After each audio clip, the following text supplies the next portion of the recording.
La campagna elettorale per le politiche è ormai alla volata finale, pronta allora una sorta di staffetta con le amministrative. Si voterà a fine maggio. Già comunque si registrano i primi movimenti, soprattutto per il rinnovo del presidente della provincia, coinvolta anche quella di Agrigento. E Eugenio D'Orso è deciso a riprovarci con la benedizione dei vertici dell'MPA, il suo partito, Raffaele Lombardo e Roberto Di Mauro. Certo, bisognerà fare i conti con gli alleati, in particolare con il PDL, alla luce della nuova intesa raggiunta a livello nazionale. Gli alfaniani a più riprese hanno manifestato il loro mal di pancia rispetto ad una ricandidatura di Dorsi. Addirittura c'è chi all'interno del Popolo della Libertà si è fatto avanti, come il canicattinese Giancarlo Granata e soprattutto il grottese Santino Lopresti, già assessore provinciale nella Giunta Fontana.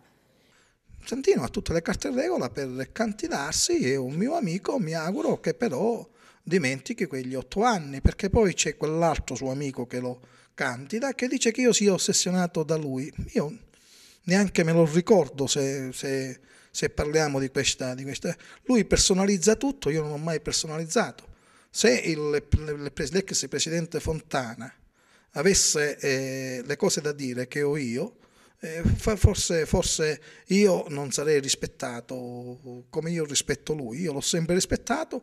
Lui dice che io sono ossessionato, neanche lo ricordo e non mi ricordo mai una sua, così come non mi ricordo mai una sua iniziativa per questo territorio da parlamentare. In gioco ci sono le altre province. Chiaramente sì, quindi è inutile che io mi autocandidi o sia candidano gli altri, lo decideranno gli equilibri delle province e poi non è che si muore se uno non è candidato.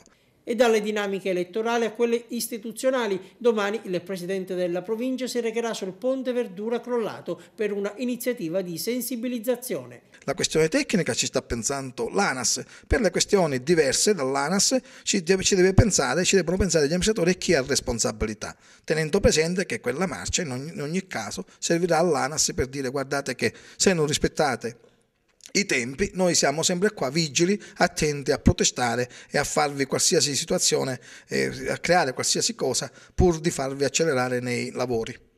E a proposito di infrastrutture, Dorsi denuncia il ritardo da parte del sindaco di Licata che non ha ancora inviato la proposta al commissario per la variante urbanistica dell'area destinata ad ospitare lo scalo aeroportuale e sollecita così l'assessore regionale al territorio e ambiente Mariella Lobello a nominare un commissario per linea di adempienza di Graci.